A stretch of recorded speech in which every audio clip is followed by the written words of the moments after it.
Today we really gotta hustle if we're gonna get this thing driving by the end of today, and my goal is to pick up my kids from school with it. So to do that, we have a bunch of stuff to do. So I'm sorry this isn't Swedish, but we have a carburetor, we have exhaust manifolds, we have an alternator, we have the throttle linkage, exhaust, heater core, the starter. I'm not sure how much we're gonna do it. Today it works just fine. Yesterday it was acting up like crazy, so I'm gonna order a new starter, but it's a manual car. I can always tow it to start it if we need to. And also the oil dipstick, which I have started with here. I have modified the tube because it had a really weird oil dipstick tube. Here you can see the dipstick, it's super long, so we have to shorten this. But yeah, we're working on basically everything at the same time here. I'm working on the dipstick tube, and I have built it to fit with the header. So now I can start putting in the header. But before I put in the header, I want to put on the fuel pump because it's a little bit easier now. So yeah, basically everything at the same time. So yeah, we're just going to keep on working so we can drive this later today. Fuel pump is in place. I found a bit of tube that fits, so hopefully that seals up. I have rerouted the cables for the starter so they won't interfere with the header. I know that the header fit, so I want to get the headers in place. And first off, we're going to put on some V-bands. So yeah, putting on V-band, and we know that that's good. But this side, we need to check if it fits. And obviously, it's always the driver's side that's the problem. We have the steering, and in our case, we have the clutch linkage. So I'm going to go ahead, remove the clutch linkage, and see that the header fits and everything. And then I can remove it again, put on the V-band, and then get them in the car. And yeah, it would be really nice to have the header in.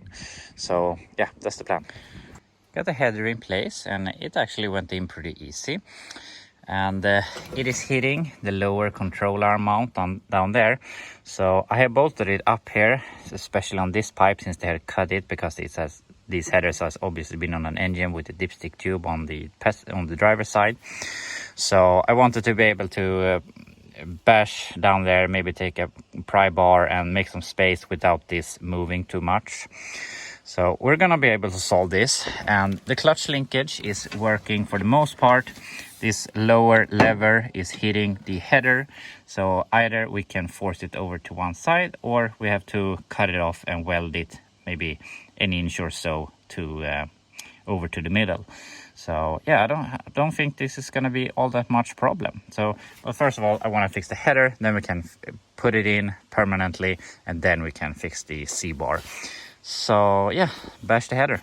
And now we have some space here. I just took this metal wedge chisel and hammered it in here, and it forced the header over a lot.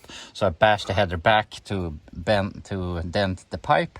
So this is good enough. Maybe when we put in the gaskets, it's gonna get closer, but this is workable from within the car. We don't have to bash it outside, so we can do some small modifications later on. So now we can remove these, put on the V-bands, paint them, or I don't think I have paint actually, but then we can put it back permanently, and then we can look at the C-bar. Headers are done, V-bands in place. I also put on some reducers from 3" to 2.5, because my intention with this car will not be requiring 3", and the mufflers I'm planning on using are 2.5. So this is going to be really easy when we want to build the exhaust.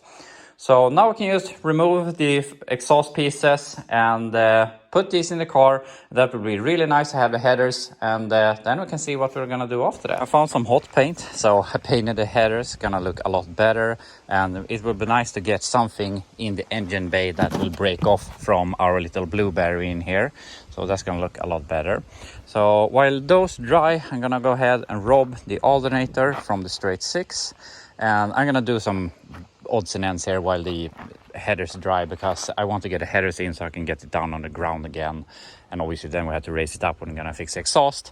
But for now, I'm just gonna see how much we can do while those dry. Headers are in, they're bolted down with gaskets and some gasket sealer, so hopefully they won't leak. We have the spark plug wires. We have to route them a bit nicer later. But yeah, that's really nice having the headers in. So now I'm gonna go ahead and fix the clutch linkage, and after that I want to put on the carburetor, because there's a lot of things surrounding the carburetor with the fuel lines, with the linkage to the carb and stuff like that. So yeah, clutch then carb. I fixed the clutch linkage. I just pulled over the lever to the engine side and now it works. So that's great.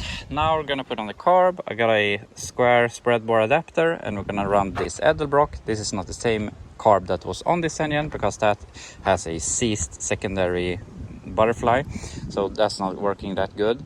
So also I somewhere down the line I removed this from the two-wheel drive blazer I sold recently, so obviously it's not perfect. So we're gonna remove the lid, check it if we can find any problems, but probably that thing will inevitably end up there. So we're gonna check it and then put it on.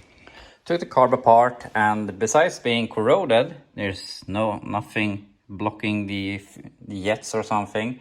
So I'm just gonna take some brake clean and some pressurized air and clean it as best as I can. Then we're gonna put it on, see if it works, and then we can take it from there. So yeah, clean it and put it on. Carb is on, all connected. I have filled it up with fuel. We have fixed everything with the fuel pump. I put on a filter. So if the starter doesn't fight us here, this thing should start and idle and work in general. Then obviously we can't, we have to manually throttle it out here in the engine bay, but yeah, it should start. So I'm really excited.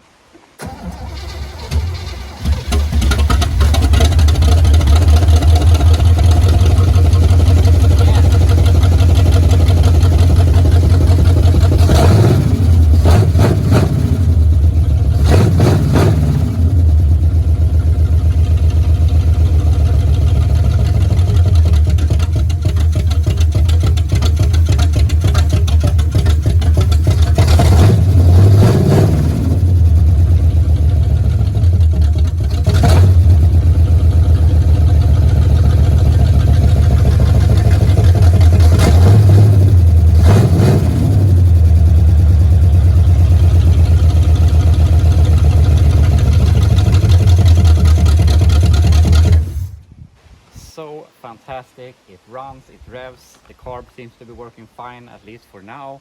So I mean, besides having a throttle linkage, it's basically drivable, but obviously we have some odds and ends to fix.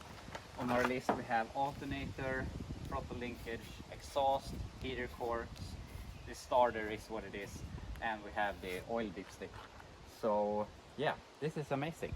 So I'm gonna go ahead, try and button up the last things. We have about 3 hours left here to work today, so maybe we can drive it today.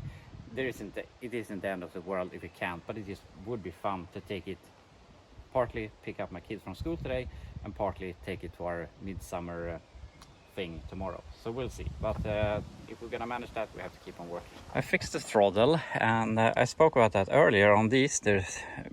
For what I have known, there's supposed to be a rod on there that goes up, or a lever, then you have some linkage to the throttle or to the carb. But on this thing it's a wire and or a cable, I don't know why, but it was just easiest to use that system. So unfortunately this makes a little bit of a loop, but it works just fine. So throttle is done, so basically it's drivable now.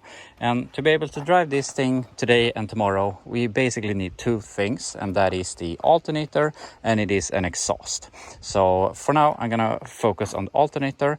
We don't really need the alternator in particular, but we need something to pull the water pump or to be a tensioner. So yeah, alternator now, then we can look at the exhaust. Alternator is on, and this is a real mismatch of parts. It's the lower bracket is from this engine, the alternator is from that engine.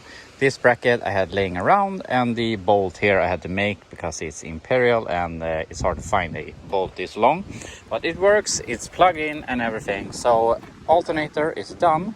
So basically the biggest thing we have left for being able to drive it at this moment is the exhaust, because I don't want to drive it open headers. So we're gonna make the most simple exhaust ever. We're just gonna take the reducers I made earlier and put on these with some super simple mounts and everything, and then next week we can build a proper exhaust that goes over the rear axle and so on. But for now we just need something to not have open headers. I have the car up on jack stands. It is raining sunshine, so I had to cover it. But we're gonna do this super simple. We're just gonna cut these to length, put them straight onto the reducers, and take something around the frame to hang them. I hate when exhaust exits under the car, but for today and this weekend, that's how it's gonna be. So yeah, this has to go by fast. Ugliest exhaust ever made, done. So now I have to put this down on the ground, for we are running out of time. Down on the ground again, and we are basically done so that we can drive. There's a bunch of stuff that needs to be improved, but we don't need an oil dipstick to drive it. We can fix that later. So basically we need to fill up the cooling system and we need to put on the hood. So now we can try and start it here with our very, very small mufflers. Yeah, it sounds about what I thought it would be. Sounds really, really lame. So we'll see if we'll be running with those when we come so far. But for now, at least we have something on it. So yeah, I'm gonna go and put on the hood and fill it with water and take for a test drive. I started it, I filled it up with water. It's been running here for a while and it seems to be running decent. There was two ports here I forgot to plug. So when I plugged those, the idle was a bit better. But I took some brake cleaner around the carb and it's leaking somewhere between the carb and the spacer, or the spacer and the manifold. So I didn't have any gaskets, so I just took some sealant and put those on. So we have to look on that. But other than that, it seems to be running good enough to take it for a test drive. So I guess there's nothing more to do. I started taking it here for a test drive, but I didn't get very far until the carburetor started flooding itself. So it died and I had to hold full throttle to clear it out, and I managed to drive it home, but almost not. So it is running very poorly. As I said, the carburetor overfloods, and that is, I don't want to say it's my fault, but I knew that this carburetor wasn't the greatest, and I remembered that I had another carburetor that I could have used. So yeah, that's on me, I guess. I could have taken the better carb, but I thought that this would work. And I mean, obviously we can make it work. Probably need some new needles or something to make it seal up. But for now, unfortunately, we won't be able to drive it and pick up the kids, and we won't be able to take it tomorrow on midsummer. But it's not the end of the world, and obviously there's a lot of corners I have cut here that needs to be addressed. So yeah, I mean, I have driven it with the V8 and it works, but it needs some bugs to be sorted out. So we're very close to being able to drive it, and also this exhaust really needs to be fixed, and I think I'm gonna put on some bigger mufflers because I really don't like it. But yeah, that's for next week. Tomorrow, as I said, it's a holiday, so I won't be working. So I'll be back to you on Monday and continue working and sorting through all the bugs, and hopefully by Monday we can have it drivable and usable again. So that's my plan, at least. So I hope you enjoyed watching this week, and yeah, I'll be back on Monday and do some more progress.